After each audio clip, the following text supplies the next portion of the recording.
Yo, this hot, this the spot, there it is, pod.com. We're interviewing the best comedians, so tune in quick and get your ears receiving them. We talking about life and life to stream right to you, from the microphone right to your home, dude. Side note, this might get embarrassing, but no, don't sweat, yo, cause there it is.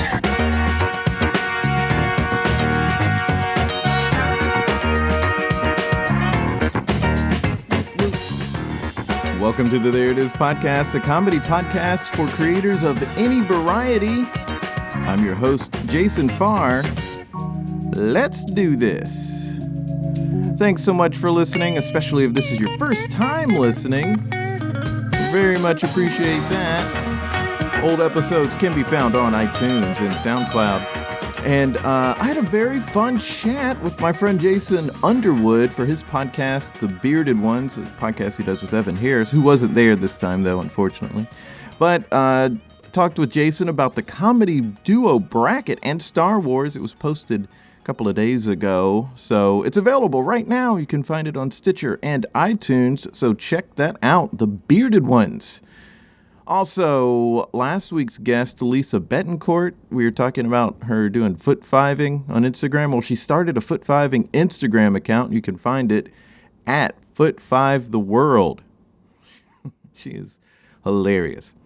Also, something very cool. A couple from back home that Justina and I, girlfriend of the show, are friends with, were in town, and they invited us to the Comedy Cellar. And on the lineup was Pete Holmes and Robert Kelly and Gary Goldman, who we've seen a ton since moving here, and Mike Birbiglia. All of them crushed it. Also on the lineup was someone named Terry Todd. Now, I had never heard of Terry Todd, but it's New York, and there are a ton of comics working here that you may not have heard of, so that's what I chalked it up to. But I came to find out that's a fake name put on the lineup to slot a surprise guest. The surprise? Judd Apatow. Yeah. He was great. It was just fun to see him. Comedy Cellar is legendary for having awesome nights where someone dropped in or a group of people dropped in, like Dave Chappelle and Chris Rock, just everybody. But I learned a lot from watching them all. They're so good. Everyone who's on the lineup was great. And there's just something different about seeing a comic on that level in a club, in a live setting, as opposed to seeing their special. Something about the pace or something just seems different. They're just beasts up there. You may see comedy at open mics every week, but I would suggest fitting in some time to see successful comics working in a club if you can, because it'll teach you something. They make it look so easy, but you learn a lot about stage presence and pacing and holding the attention. I need to do that more. Enough about me. Let's get to today's awesome guest.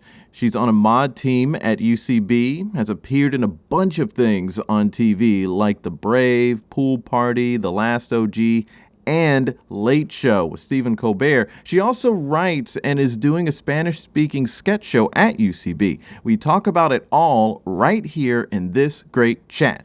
There are more details to share about her upcoming shows after the interview, so stick around for that. But let's get right to it. Here's my chat with Erica Hernandez. I first saw you performing with your sketch team at UCB recently. Cool. Which is a recent show? Yes, it was, and that team is the Foundation, correct? Mm-hmm. Yeah. And it was a month or so ago. A buddy of mine, a good friend of mine, is one of the writers, Davey. Davey. Yeah. I love Davey. Isn't he the best? I love him too. He's the best. He's the best. He's so funny and he's so intelligent and such a good comedy writer. Yeah, he's great. And we have a very dark sense of humor, so I love that about him. But you were fantastic. Like, the whole team is very great. You, and I feel like complimenting you is going to inadvertently throw shade on other people that I don't intend to do. But we were just talking about you after the show. My girlfriend and I and a couple of other people that were with us were just saying, like, oh, my gosh, she is so good. Oh. And you've got a great stage presence. Oh, that's so good to hear. You know, honestly, I'm one of those people, this is another thing that Davey and I have in common, but I am one of those people who will literally never walk away from something and be like, oh, nailed it. Like, I feel so great. Like, it's very, very rare for that. And I think that's probably normal for performers, but just especially, like, I'm always surprised when people say that they like something I did. I'm like, really? No, that's great to hear.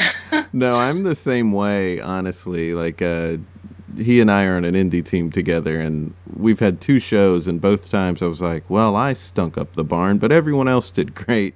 And people will always say, like, no, I thought you were really good. I'm like, I don't know what you're talking about, but thanks. But I get that as well. Yeah, I think it's also a sign of, like, humility in Davey and in you, that you're not like, yep, I killed that. Right. Yeah. Yeah. Hopefully that's a good way of looking at it, and outside of our neuroses. Sure. Oh, for sure. There is a certain level of emotional health that I would certainly suggest for people in our position to try to seek. But and there's always like taking the compliment, and like that's one thing I think a lot of people have to work on, and just sort of seeing things for what they really are sometimes.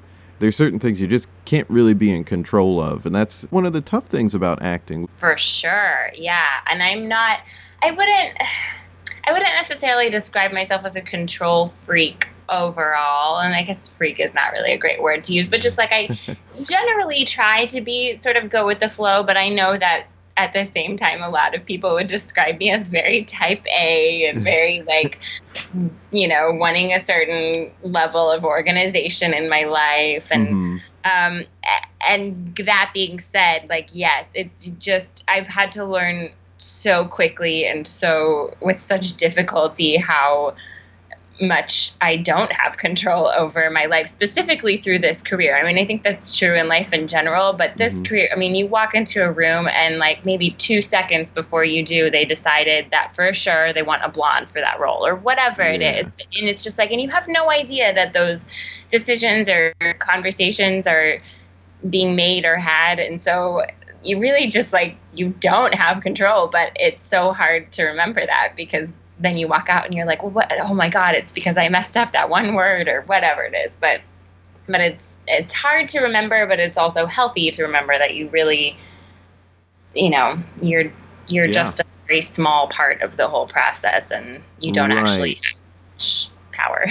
Right. Yeah. No. I mean, I guess they say that film and television is a director's medium, but I feel like auditioning is the casting director's medium or something. Like it's still just you're still just not that in control of other people. But then also one thing that gets me is just even as the actor performing something where it is the actor's medium, like theater, if you're working with a script and you have so much control, there's still so little control we can have sometimes over our bodies. Like if we want to hit a certain rhythm, sure. we might get close sometimes, or we wanted to like put a certain amount of emotion into this part of the line, and we don't quite match that the way we wanted to.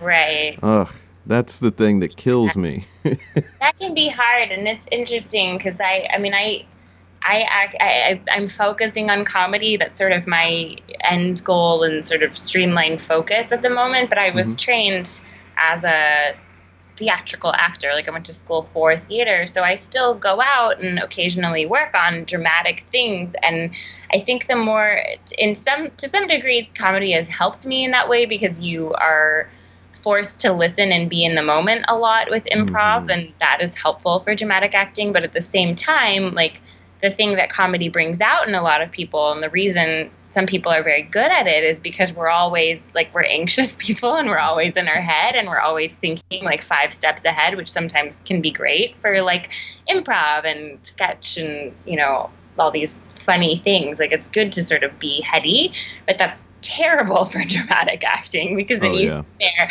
and instead of being just like in the scene and open and vulnerable, you're sitting there going like, why am I not feeling anything? Like what's happening? And, and you can just spit. And gotten a little bit better about trying to sort of compartmentalize those two heads, but it is tricky because people are always like, oh, you have to be so good to be in comedy and so smart. And it's true, but like I admire people who can just like strip it all away and maybe aren't comedic actors, but are just like good at, tapping into things immediately.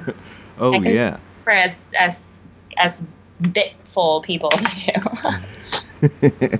Yeah, I mean, that is one of the things, is that if you're a good actor and a good listener, you can do well in improv, and you don't have to necessarily be good at creating bits, but Right. It's just sort of responding in the moment. And if you're responding honestly, then it helps still the scene, like you can be a good glue person in Sure. scenes when you're helping things work and you're filling in the cracks.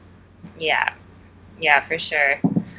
Well, I was not at all surprised to hear that you studied theater, because the thing I've always noticed about people ever since moving here to New York, whenever I see someone who's really great in improv or sketch, you can tell the people who are trained and people who might be great but are not. Like you can still see that extra difference, and it's really all in the stage presence, which you have a tremendous amount of. And Oh, thank you. oh, well, you're very welcome. I guess it's kind of the X factor that some people talk about, or having it, but to a certain degree, it's probably coming from comfortability of having been on stage for so many years of your life. Yeah, I would say it's more that, because I mean, as much as I'm not throwing shade on my theater training. Like, I did get a lot out of school, but I know just as many people who don't go to school for theater and are just like are amazing actors, right? Mm-hmm. And my philosophy, even when I was in school, like it was a pretty rigorous theater program. I went to Fordham University, it's a good school for theater, and they have a great program, and it's very like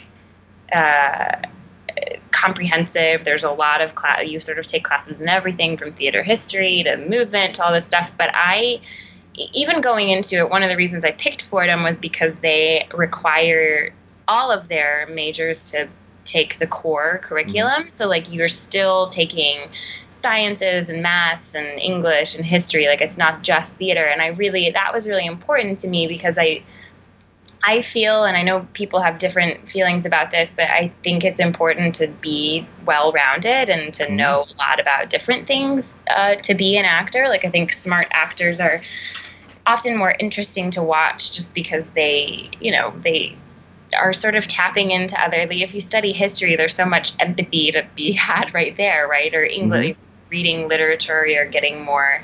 And so when you get too absorbed in just theater, I think sometimes that can be dangerous. So my philosophy in school was always that, like I studied abroad in Mexico City instead of London, which is where most of like the theater kids would study abroad. And I just always tried to have that mentality about it. And so I think you're totally right. Like I think most of the comfort on stage can often come less from necessarily training per se, to just like the experience of it as a whole, just having been in some performing capacity for a while, whether or not like that was training or just like knowing, just like knowing how to deal with an audience and that sort of thing. Right. Yeah. And also just very used to presenting emotions on stage in front of people. Like it's like putting on your favorite pair of pants at some point. Right. It fits comfortably. Yeah. And it can be is very freeing and cathartic. I mean, I think, I don't think I'm the only one, but I know a lot of comedians who are like me who are sort of introverted. Like I'm not actually like a super loud personality, and then people will be surprised because they'll see me do just like insane stuff on stage, and I'm like, well, that's kind of how I like do all that. Like I get to be insane and I get to do that stuff, but doesn't necessarily, because they always expect you, if you're a comedian, to just be like all the time. Yeah. Oh gosh, yeah. I don't get me wrong, like when I'm with the foundation, when I'm with friends that I have now, formed that bond with and can be vulnerable with, like I'll be an insane person, but like, just meeting people, like there's some people who are just always these big comedic personalities, and that's not, well, yeah, it is. I think a lot of it comes from people not really understanding what being introverted means. They think that introversion means you're shy, but really it doesn't necessarily mean that. It can easily just mean I'm better one-on-one with people. But another thing that I read was they shine better in a capacity like performing on stage. Right. Like that's where they really give off their energy. Whereas off stage, they would be better talking to like one person or a couple people that they're close with rather than be at a party and have to kind of give off the energy to everybody at once. Right. Yeah. And I wouldn't say that those are like mutually exclusive things. Like there's plenty of people who are, and I'm not like, yeah, you're right. Like introverted does not mean shy. It's not that I like don't enjoy being around people or talking or having a good time, but there's definitely like, I think, I don't remember who, I think it was Amy Schumer said something similar in an interview where she was like, people expect that I must be this like huge personality when they meet me, but it actually takes me a second to like get to know people and warm up and be, I'm different than I am on stage, which I think is very true for a lot of people. But I say this, but then if you like talk to Davey or one of the foundation people, they'd be like, oh, she's nuts. Well, maybe we'll get Davey on here soon, and then we can confirm what you're like. Yeah. So you've done a ton of things. Let's talk a little bit about what you've done outside of college. When you left Fordham, did you go straight to New York? So Fordham is in New York. It's, I'm stupid. For some reason thought Fordham was around here, but I didn't realize it was in New York. It is confusing because there are two campuses, and one of them is in Rose Hill, which is the Bronx, and so people don't necessarily think of it as a city school because it's not like visibly in the, greater city of Manhattan. But I actually went to the smaller campus, which is in New York at Lincoln Center, but it's kind of easy to miss just because there's so much happening in that neighborhood. But yeah, no, I was here for college, and so then I just stayed because that was sort of an easy transition. And I wasn't like, I had sort of had representation even when I was in college, just through like a weird workshop that I did my senior year of high school. But I was, I had done like a couple things, but in college, they were very specific about like, commit yourself to this program and don't like really go work yet. Like you're a student. That's what you should be focusing on. So I did like a few things, but not anything huge by any means. It was like non-union, like tiny little things. And, but then I got out of school and I was still with that rep for a while and I needed to make money. So I was like waiting tables for 2.5 years, like not really doing much, like little things here and there. But again, it wasn't like, I remember very distinctly one time, one of my family, they did not mean anything by it, but I just remember them introducing me to someone and being like, this is my sister Erica. She's a waitress in New York. And I was like, yeah. Just like was like a knife to my soul. I remember being like, well, this is cool. Like I must really not be doing it yet. And it really took a while. Like I stopped waiting tables and was unemployed for a bit. And then like did some odd jobs and then ended up finding like a really wonderful day job through an improv friend, and things just slowly built up. And it really wasn't until last year, like I kind of went between different reps, but it was all mostly for commercial stuff and people I like hardly met. And so, you're really not like doing a whole lot at that point. And then last year I, had the story that I feel like I was always jealous of when I heard, because I would just like meet people who had these amazing reps and I'm like, how did you get them? Because you think that you have to like send emails and do all this stuff. And I was doing all of that, like doing these like one-on-one workshops and whatnot. And then last year, I was doing a show that I just did for fun with a very dear friend of mine named Pedro. And someone was in the audience and really liked what we were doing. So we were in contact after that. And then they ended up bringing me in to interview me for acting, for like to be a talent client basically. And after working with them for just a bit, they signed me, and that was sort of like the beginning of like this year, which has been a tremendous change for me. And I feel so grateful and so lucky, but I'm also like, yeah, I've been here since 2008 and this happened in 2017. So like, it took a while. Yeah. Yeah. That's also a common thing I've heard, about just the time it takes. Yeah. But, like, there were cool things that happened in between there. Like I started at UCB and realized that I really like comedy, and there was a whole sort of trajectory there too. But I didn't mean to immediately make this about like reps and stuff. But when you talk about you're sort of talking about getting those jobs, and that really changed for me like last year. Yeah. Okay. Now you mentioned a few minutes ago, you sort of referred to yourself as a comedian. Would you consider yourself a comedian or an actor comedian? Like, where does it, because some people, they almost, even people, I've heard people in improv sort of treat being called a comedian like as an insult. Oh, no. I would say I'm an actor comedian. Like because my goal in life is, not my goal in life, but like career-wise, like a place I would love to end up is like a long-running sitcom. Like I would love it. And that is very much like a comedy thing. A lot of comedians would want that. And I'm not a stand-up, so I'm not that sort of comedian, but I think you can definitely still call yourself, like I do a lot of characters and impressions. I'm constantly writing and, trying to find new funny things. And like, I definitely think I consider myself a comedian, and most of the people that I know in the comedy world, even if they don't call themselves that, I would be like, no, you are. You write funny stuff. You are like a comedic personality. That's a thing that you're doing, but I'm very much like, I'm proudly like, yeah, I'm a comedian. Yeah, no, that's cool. I think it shows in the great work you've done. Oh, thank you. Yeah, I think you kind of have to claim it. For me, it was when I started improv, I before that in school, I was like, I am going to win an Oscar. Like I was very intent that was the kind of actor that I was. And then, in college, I had only been cast in comedies. And I remember a professor like sitting me down and being like, you are very smart. Like you could quit acting and go like work at the UN. I was like, okay.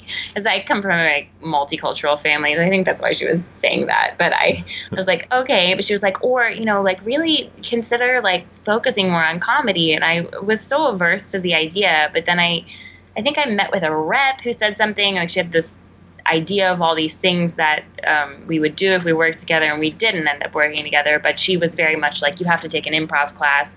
And I sort of treated that as advice, and I did, and that was it. Like within the first 2 weeks of class, I was like, oh, this feels so good. Like this is why I wanted to be an actor when I was a kid. This feeling, and I hadn't had that feeling in a long time, and it was just like, oh right, like this is why I like performing. There's like, I'm sharing some, it's just fun. And so it became pretty clear after that I was like, yeah, comedy is a thing I can focus on and should focus on. That's great. Yeah. Yeah, and that transition that you went through, it sounds like for you it went well. So for some people that is a tough transition, like they can go a little while thinking, well, this is what I want to do. And when that feels like it needs to change or is changing, it can be kind of scary. Oh, sure. Yeah.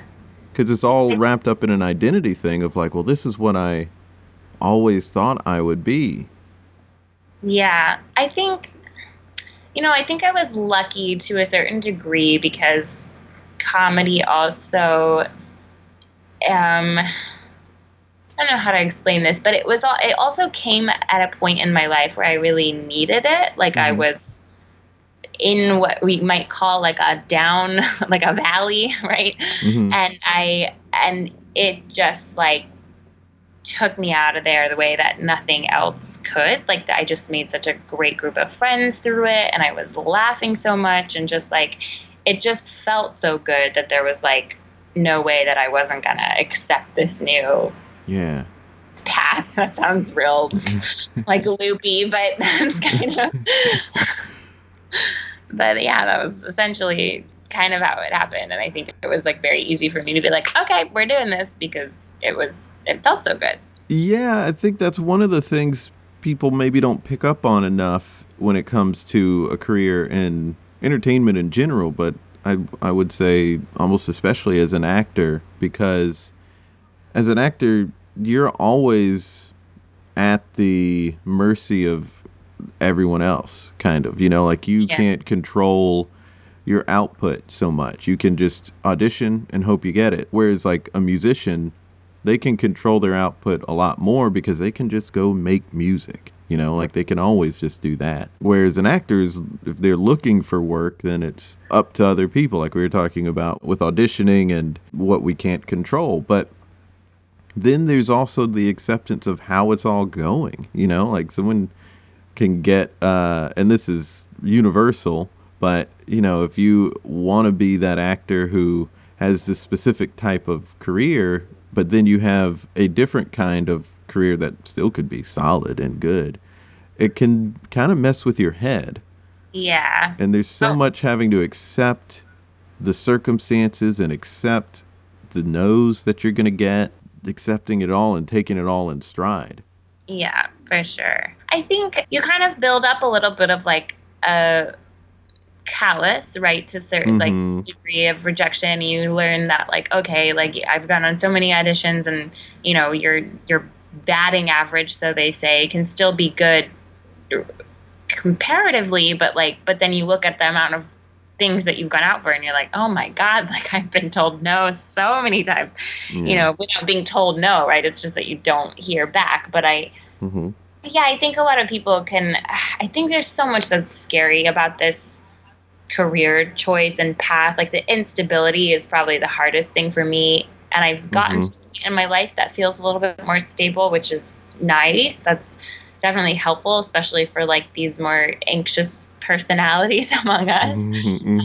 I am one of them, but like, it's hard too. Like I come from a family of academics. We all did real well in school. Like my parents both, not that this necessarily was why, but to a certain degree, it did influence that. They're both immigrants. Like they got married, lived in Canada first, and then moved to Texas with my dad's job, and we all grew up in Texas. And I think they were always, very like, we didn't watch a lot of TV growing up. Like we either played outside or did our homework, and they just sort of like raised us to really value education. So we all like really went after that, including me, but I'm the one that sort of then went into this like artsy career path, whereas like my sister's a doctor, my younger brother's an engineer, my older brother's like getting his PhD at Stanford. Like they're all very smart and all like sort of self-made. Like we all,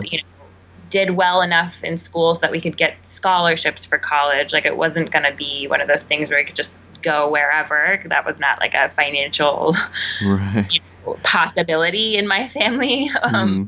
So like, coming from that background too, there's always that part of you that's like, and for anybody, it doesn't matter whether or not you're acting like I feel like I'm now sounding snotty, and I don't mean to be at all, but just like, when you're like, oh wow, like I worked so hard in school and like probably could have like done this or this or this, but like this is what I'm doing. Like, yeah, what was all that for? But I can easily go down that rabbit hole and then just come back up and be like, well, I truly just know that I would not be happy doing anything else. Like I can't. Yeah. So that's kind of where you land. Yeah. And it is, I think, and it also goes back to this acceptance of talking in a bigger way of acceptance of just how life goes. I mean, saying like, well, what was all that for? It's because that's how life goes. Yeah. I think what can be really tough is when you do have to explain to other people things that, like, it's hard to have this path in entertainment, and when somebody else doesn't understand what you're doing or why it's going that way, and then they want you to explain it on terms that only they can understand, and it's like, well, listen, this is how life is, and this is how it's like for people in entertainment, and I don't know what else to tell you. If you're not willing to like understand what it's like in the entertainment industry, there's nothing I can do for you in trying to make you feel better about this. Yeah. Oh, I can't tell you the number of conversations I will have with people like from where I grew up back home in Texas who are like, at least used to be this way. Now they've seen me in a couple things they recognize. So they're like, oh, she's doing it. But before they'd be like, I saw this commercial for such and such brand. And I was just thinking like, you would have been great for that. Like, why don't you get on one of Oh those? And you're just, gosh. why don't I? Like, great. Yeah. Oh Like, gosh. No, I've gotten that before too. When there was like some national commercial that was probably not shot, and this was when I was living in South Carolina, and someone was like, "Jason, you do a better job than that guy," and it's like, yeah, maybe, but I'm. What are you talking about? They didn't shoot that here. yeah. Like what? And they're just like, well, and then their perception is like, oh, well, shouldn't you just like, well, just call up the people? And I'm like, Yeah, call up who? Like, just go to what? Broadway. Like, this isn't how this works. It's like one of the things too is like when there are peers that are doing well, which is already something just like within yourself that is something you have to just come to terms with and also accept is when someone around you is getting some level of success, even if Right. you're not a jealous person, just saying like, you cannot compare yourself to the That, career that somebody else is having. And it's tough when somebody else starts comparing your career to the career somebody else is having, because it's like, listen, internally, I have to do so much to not have this conversation, and now you're forcing me to have this conversation, and it's just I can't get out of it. right. Yeah.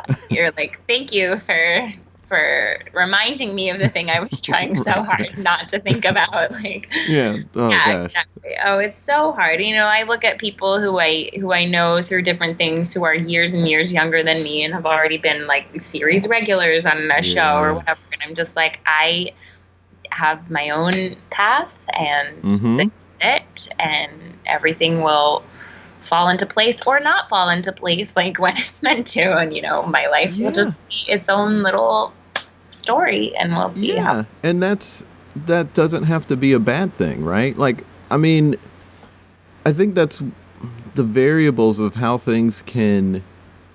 There are just so many different ways things can turn out that are good. And Right. it's, to me, gotten to be kind of silly to pick just one. Right. I need to be okay with any of them happening, like if I'm uh, able to put food on the table and take care of people and regardless of how that ends up looking in this industry, I need to learn how I can accept that. Yeah. But there are so many people who um, can inadvertently play with that and how you sort of accept those sort of circumstances. And then there's also the like, what does failure look like, and when does it mean you need to pack it up? Like it's just there's so many different variables there too, because how many people have you heard struggled for a long time and then they made it later in life? Oh, Like sure. when do Yeah. you draw the line? Yeah, I think one of the biggest lessons for me is because I used to be such a I mean, I still am this way, but I used to be so like almost numerically goal oriented, right? It was Mm-hmm. like I I used to have this goal that I was going to learn 7 languages by the time I was 30, and that I was going to do such and such thing by the time I was this age, and like I need Mm-hmm. to have this amount of whatever by the time I was, and I just, I was going to have a great 401k by this age, which that Yeah. was Yeah. wow. But I met other people who were like that too. I would meet people in plays during college or just right after college who were like, oh, but I haven't really like gotten anything by 26 and I'm done with this. And I used to be like, oh yeah, like I was right out of college and I was like, yeah, that sounds right to me too. And I'm really glad that I didn't like fully let myself to commit to that, because now I'm realizing like I am not going to put a number on anything. Like it's just running its own pace, and I don't have, as we were talking before, like I don't have control over it. Like you Yeah. don't. I think the more that you set limits to things like that, you're either setting that limit because you maybe are a little tired and almost want it to be. You want like something that you can say like I tried this much and it didn't happen, so I can be done. Like it sort of gives you that out that you might need if like you're tired, like, and my whole thing, basically what I said then and what I still say now is the minute that I'm no longer happy doing this is when it's done. But until that point, like, I am all in. And because I think that's a healthier way of looking at it than like, oh, this That's age, really good.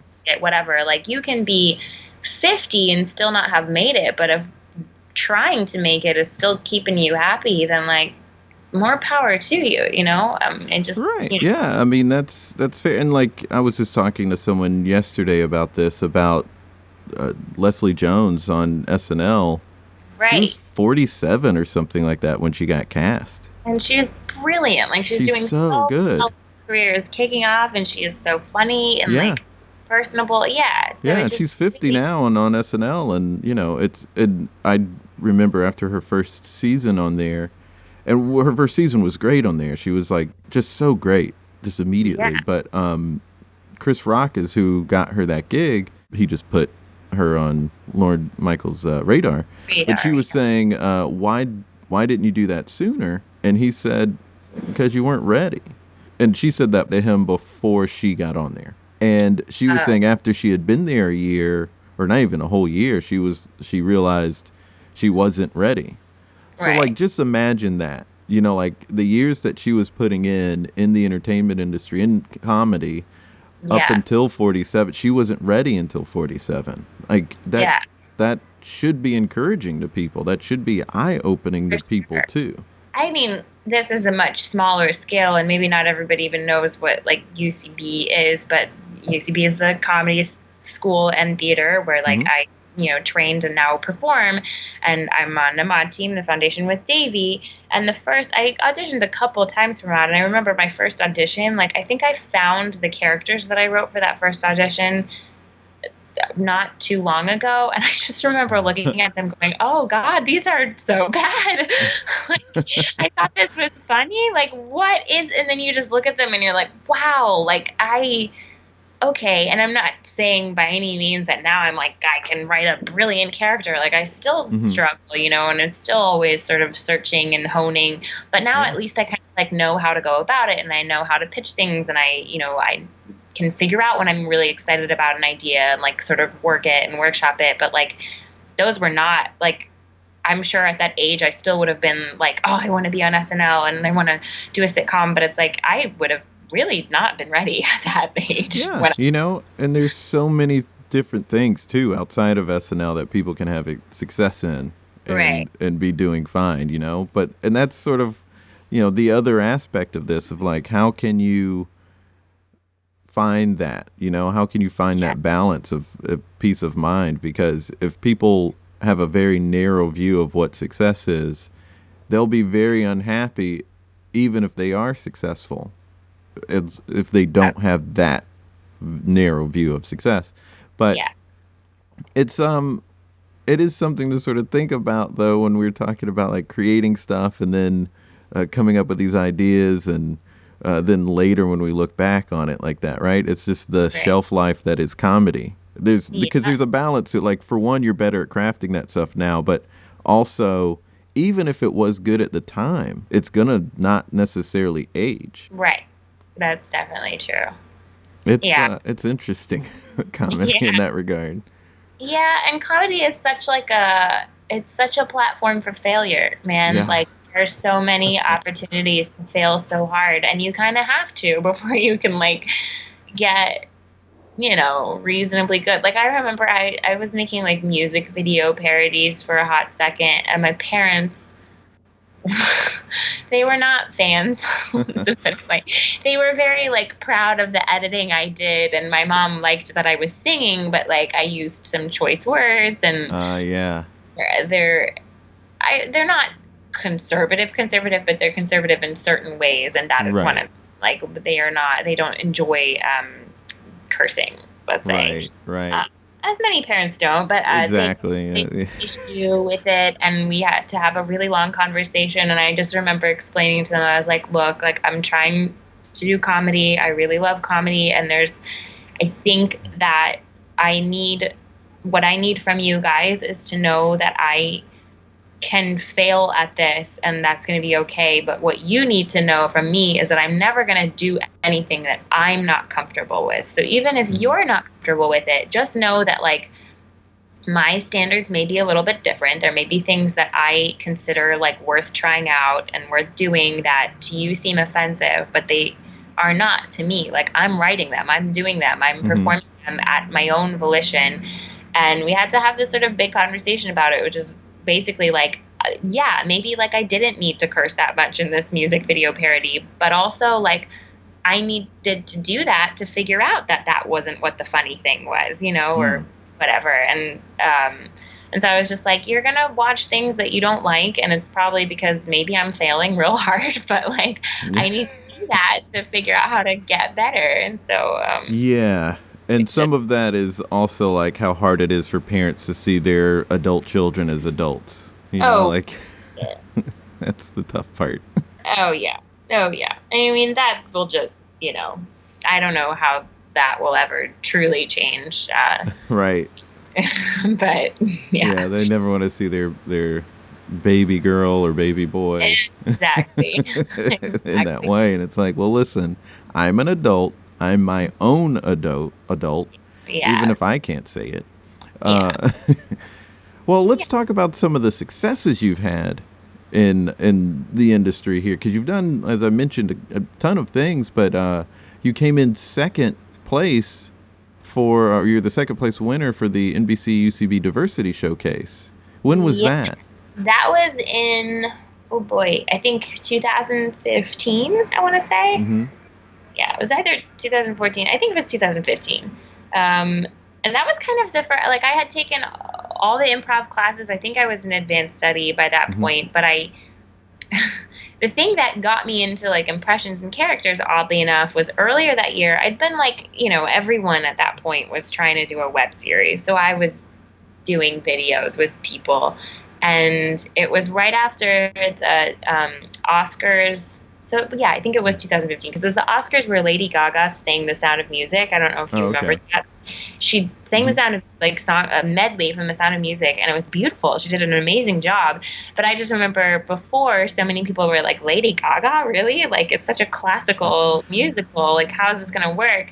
And I just remember sitting there thinking, like, oh, this is so funny. Like, what about all the other pop stars that, like, tried to audition to sing this, like, you know, super classical piece of music. And so I was like, I have to do something with this, like, right away, because it's super topical. So I, like, spent a whole day in my apartment, like a whole weekend day, I think, just, like, I literally hung, like, a bed sheet up on the wall so that I would have, like, a blank wall. It, like, I mean, you look at it and you're like, where is she? Terrible lighting, all this stuff. But I just, like, pulled out every costume or, like, weird article of clothing I had and just, like, did all these, like, mostly musical impressions, just like back to back to back, doing this stupid video. And it didn't go viral or anything, but I was just, like, very proud of the idea. And then I started having people being like, oh, wow, you really, like, did, you know, not all of the impressions were great by any means, but I guess there were some that hit fairly well. And after that, I was like, oh, I should keep doing this. And then I heard about the NBC Diversity Scholarship, and so I put together a little thing for that, and then ended up, getting second place, which was huge for me, because I think up until that point, I wasn't really on the radar at all within the community. Like, I interned and did all that stuff, but I didn't feel like necessarily too many people knew who I was. But then later that year, I got all the way through callbacks that year on Maude, but did not actually get on Maude. But then when someone left a team later that year, I got placed on, and I credit a lot of it with that diversity showcase, because I was finally, like, on stage at UCB in a very visible way, like, doing characters and impressions, and That's awesome. Yeah, and I saw that you have a pretty solid Sofia Vergara impression. I sure hope so. Yeah. No, I mean, I love her. I'm part Colombian. She's Colombian. So everything she's great. Every bit of her that I make fun of is from a very loving place. And one cool thing, and I just think this is awesome that you were on several episodes of Late Show with Stephen Colbert. Yeah. How many times have you done that now? So I've shot with them 3 times. I think only 2 of the things have ended up airing because it's very like it's a very topical show, obviously, and Right. and a lot of the decisions as to what go. I mean, I still don't totally understand like the fine behind the scenes workings of it, but essentially, like they're constantly approving or not approving like what ends up going on, and then things can get cut for time or whatever. But yeah, I think I'm like. I'm not the only, but I think I'm one of the actors that they call up when they have need for someone who's like me for like a sketch or a bit. And I have loved working. Like everybody there is so nice and just like, and I mean that so sincerely, because sometimes you do work places where you're like, oh, like I don't, like people just don't seem to be bothered that like you're new there and don't know what you're doing or whatever. But they just like. So welcoming, and like the second time I was there, they all remembered me from the first time and were like saying such nice things. And it's just like I love being in places like that feel like little communities, and where everybody's just like once like has each other's back essentially, and just like is kind and remembers names and things that matter. But yeah, so they're great people. I hope to keep doing stuff with them. I've had a lot of fun with what I've done so far. Yeah, there's a hilarious bit about object work and the invisible objects. Oh gosh, you crushed it in that. Thank you so much. That was the first thing that I did for them, and since it wasn't topical, it was kind of like we don't know if this will air or if it ever will. And I was so happy it did, because that one specifically, I remember when like I got the script, I was like, oh, this is really funny. So funny. Really hope that it was just really well written. I can't take too much credit for that, because like the director was great. The writing was real funny. Like they just made me look good, because I was delivered like a lot of wonderful. There are a lot of really great gags in that, and so people can find that on your website. Yes, they can. And I implore them to, because it's really great. It's good. It's yeah. Good. Oh gosh, and it's really great to hear that. There's so many good people there. I know one of the producers, and he's an incredibly nice guy. And I've heard great things about Colbert. He's one of my heroes. So to hear that everyone there is creating a good environment for people to just flourish is nice to hear. That'd be a dream come true for me to get to do a bit on there. Yeah, you gotta. yeah. A lot of really great, talented people writing there as well. Well, we're reaching the end of the episode here. I feel like we've talked about a lot, but we still seem to have barely scratched the surface. So let's try to fine-tune this, maybe to talk more about your process when working with sketch, because you are a very talented performer, and it's something that I think can be difficult to do, to work in sketches, just because you don't get the time necessarily to really drop into character. And of course, with your training, you can do that quicker than other people can. But let's talk about your process with doing these characters that you're going to do for a couple minutes and then maybe never do again. How do you approach the script and then coming up with the character dynamics? So there's 2 sort of approaches to that. Again, if I write the character myself, then it's a longer process, because I am sort of workshopping it and spending a lot of time with it, and I'm doing crazy things like being in my room for periods of time, just like talking as this character, trying to figure it out. And then there's characters that don't work that I just like let die very quickly, because I'm like, I can't keep getting excited about this. Like I just don't know where this is going. But so those you kind of spend a long time with and can actually kind of get into. But I think the refreshing thing when someone else has written that character for you, like on the sketch team that I'm on, is that they often have an idea too of sort of what they're looking for. So it's a collaborative thing. You don't have to sort of necessarily come up with things from scratch. You can try out things and they may love it or hate it. Like that happens equally as often. But the cool thing is, and I think one of the biggest reasons I love being on Maude and working with the foundation is because it is just sort of like this trial and error thing. You get a sketch and you get a really funny character and you're like, okay, like this is already funny. How do I make it even funnier? How do I like bring this to life? And you only have 3 rehearsals to do that. And the first rehearsal is just sort of getting it up on its feet. And so after that, you just sort of, I just like to play with it. And one of the biggest things that I've learned, I think it was, I don't know if you know Frank Garcia Hell, but he's the person who I remember said this in a workshop, and it really stuck with me because in my, like, for some reason in my actor brain, when I looked at like characters and sketches, I was like, oh, sketch comedy is big. Like in order to be a character or be a crazy person, like they should have like an accent or some sort of like big thing about them, right? Like it should be noticeably like, oh, this is the character. But that's not always the case. Like sometimes playing this character real is what is going to get it through, because the weird thing about them is just that they're like really upset about something, or that they're like saying insane things, but it's better if you play it as a real person. And that was a huge lesson for me, because I always viewed sketch comedy as like this huge, like over the top thing, which it can be, but like sometimes there's a lot to be pulled from like playing a character as real as you can. So Davey especially writes some sketches that are like that, which I love, because it forces you to like maneuver that a little bit. And so that's a big thing that I look at, especially when I'm doing sketches written by other people, is is doing some big character choice going to take away from what's funny of the sketch? Like, is it going to distract from what this is? And if the answer is no, then I'll like figure out what a fun character choice could be. I think one of the struggles I have or have had when trying to play a character is sometimes I do want to have this sort of depth to the character that I can't really make happen because maybe you just didn't have enough rehearsals with it, or you couldn't live with it enough for it to feel lived in. Right.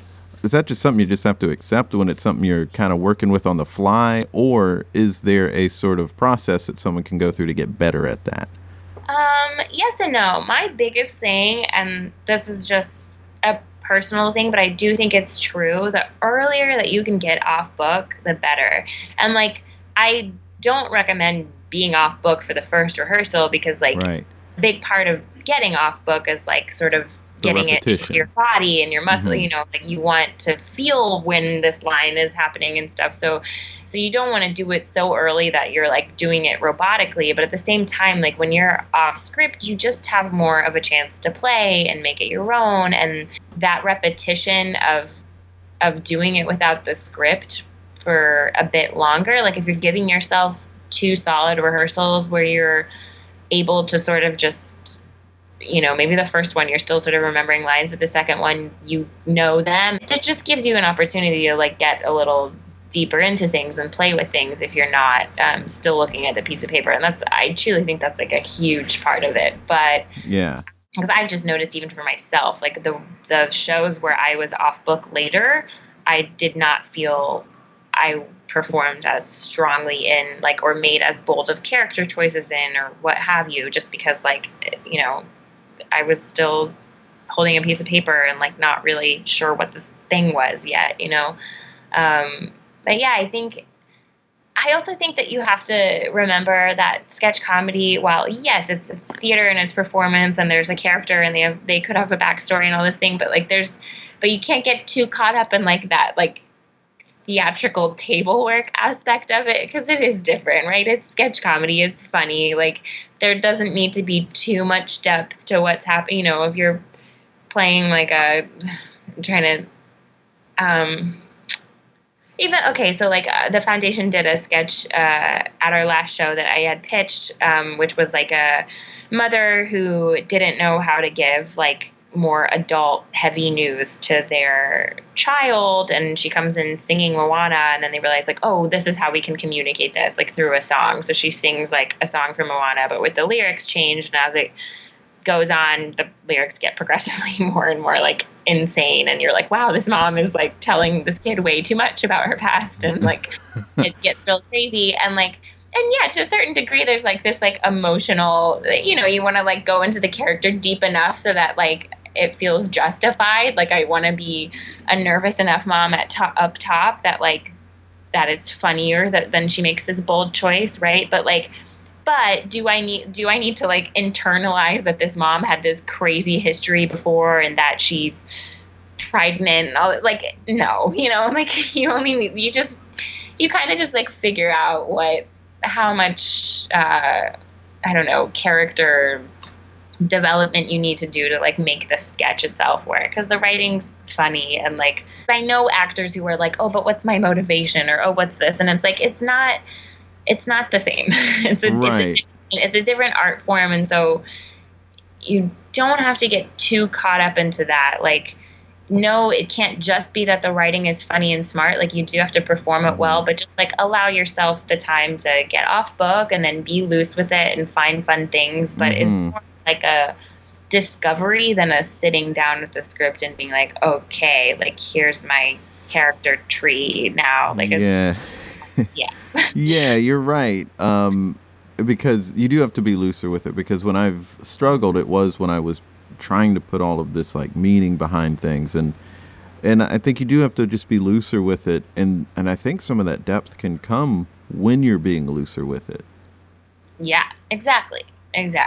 'Cause I feel like if you really appreciate Phil Hartman's work on SNL, I don't know that he had the time, because they were doing it so quickly, to really intentionally put that much depth into it. I think some of it comes with just the gravitas of his acting ability, but then some of it was a matter of like letting it be what it was confidently.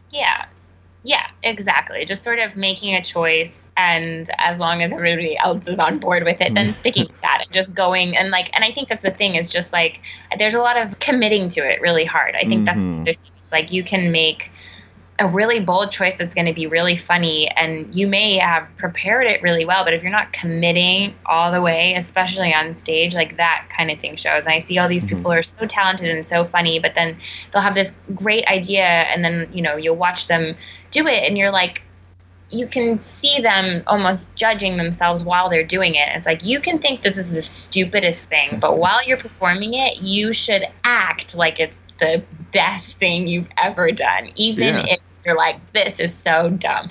And I'm real guilty of that too, but I will, at least to some degree, like still commit. Like, I might intro some of my characters being like, this is the dumbest thing I've ever written, I'm so sorry, but I'm still gonna, like, for the most part, like, commit real hard. Like, it's way more fun to watch someone commit real hard and fail real hard than it is for someone to do something that's really funny but not be totally like invested in it, or at least look like they're not, Yeah.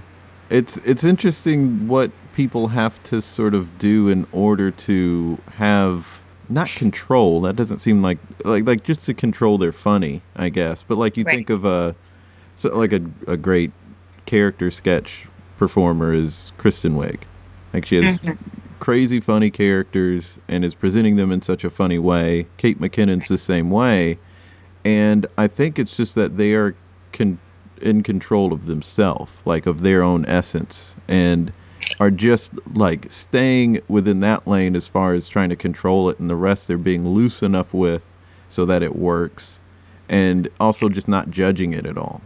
Yeah, I mean, those are two performers who are amazing to watch, in part because they're truly not afraid of making themselves look stupid. Right. Like, they you scrunch up their chin as much, like just facially even, just like, and, like, that's really, really fun to watch, as someone just commit really hard, even if it's stupid. Like, the commitment can sell it, Oh yeah, I mean, Will Ferrell's another good example of that. I mean, the cowbell sketch is a perfect example of like the character was being serious, was taking himself seriously, but it was the most absurd looking thing ever for the viewer.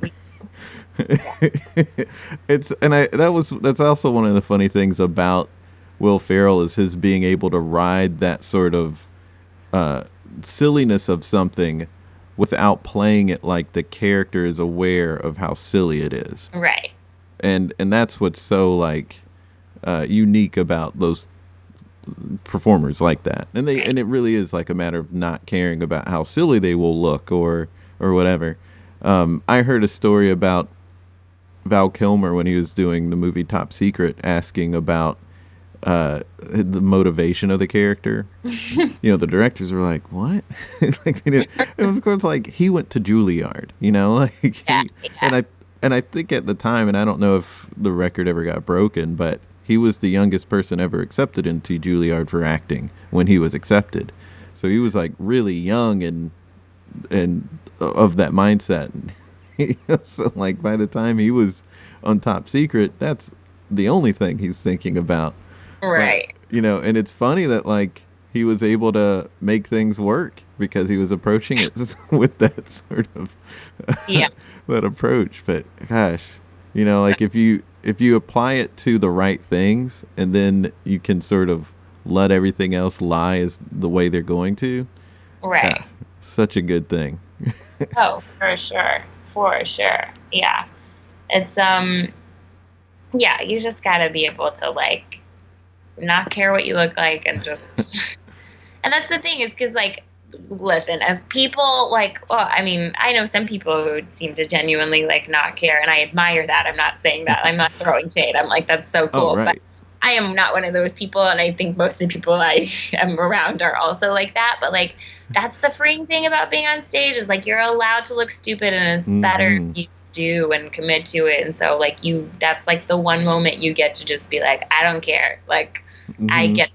This is my, like, moment of power. And then I'm going to leave the stage and immediately be like, oh, my God, like, does this person hate me? But while I'm on stage, like, everybody's just going to have to watch me either way. So why not just commit real hard? Right.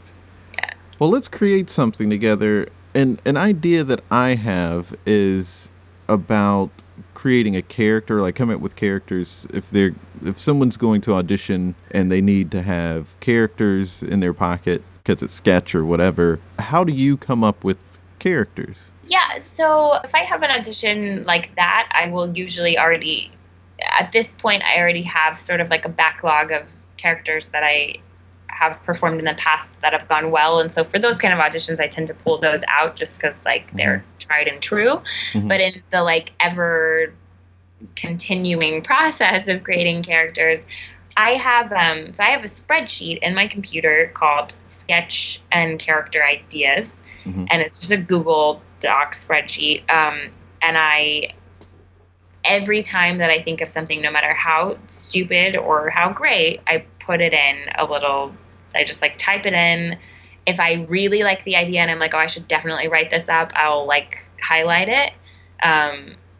But so I have this, like, long list, and most of them I have not done, right? But it just exists for that one moment that I do have to sit down and write.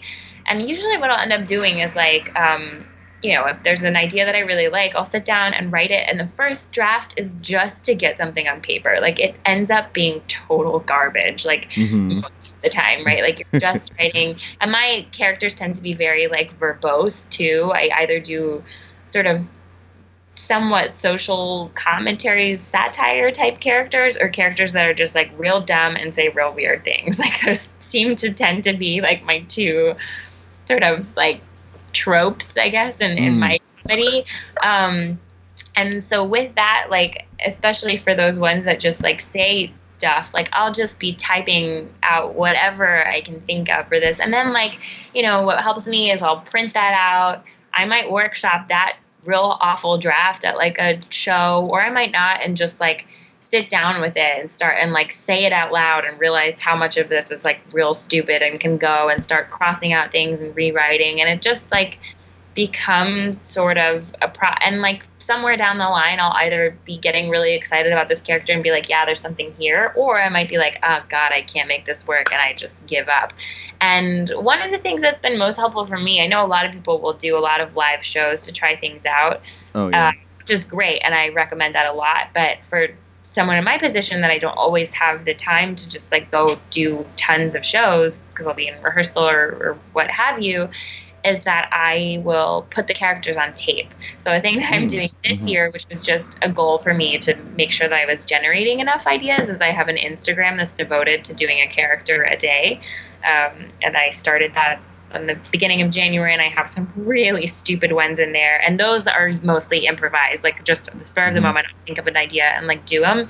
But the thing that it sort of speaks to that I'll do even with characters that I'm trying to flesh out more is that if you put them on camera, you see very quickly how long they are, and so you start seeing like where good things to cut are, but also you just like, you're seeing yourself perform, you're hearing it out loud, like you're almost watching it as an audience member. And it's just, for me, it's been a much easier way to be like, oh, that really is not like as funny now that I'm like watching myself do it. Like, where can I find a funnier bit? And oftentimes, like, I like my characters to be shorter, and I try to aim for like the 1 minute period. And just in trying to cut characters down to that length, I end up rewriting it in a way where like the joke hits quicker or like is more clear, because you have to, if you only give yourself a certain amount of time, you sort of have to distill it. And just forcing myself to self-edit in that way is usually like where I get the strongest rewrite from. Yeah, that's very cool. I really dig that approach. So if I wanted to take that on, it would be like, when something comes to mind, or when I start doing bits with people, if something strikes me, then write it down, and maybe even record myself doing it, and flesh it out. Putting it on something like an Excel spreadsheet, or writing it out, however might be most comfortable for me, and fleshing it out. Those are good steps. Yeah. Good first steps. Yeah, sure. And at the very least, like, just if you have the idea, make sure that you jot it down somewhere, because I can't tell you how many times I've been like, oh, what a funny thing, and then I'll forget to write it down and I can't remember it later, which is one of the reasons I started that spreadsheet. But yeah, and then when I have time, I use like Writer's Duet or Celtics, but like whatever program works for you, and just like type up a quick monologue version of this character and make that. Yeah. Yeah. What I hate is when I have ideas when I'm in the middle of a show, like when I'm watching a show. So I can't, as an audience member, I don't want to pull out my phone, and that's the only thing I have to write notes. So then, like, at the end, I'll just cross my fingers that I'll remember it later. Right. Yeah, that can be tough, but. And that's always when my ideas come to me. I don't know why.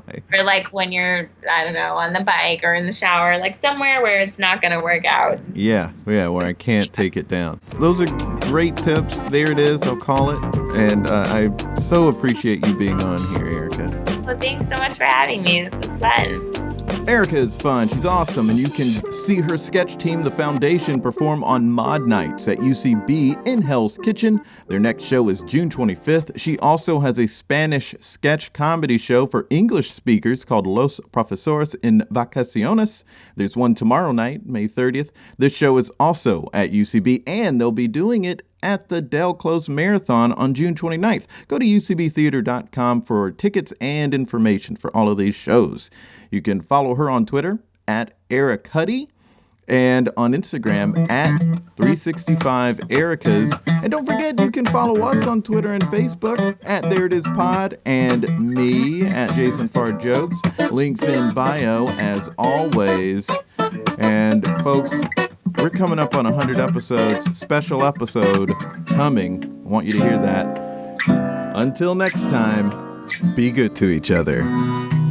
The music for the theme song was created by Neil Brooks. The rap was written and performed by Nick Acevedo. The logo for There It Is was created by Jeff Prater. The There It Is podcast is produced by Jason Farr.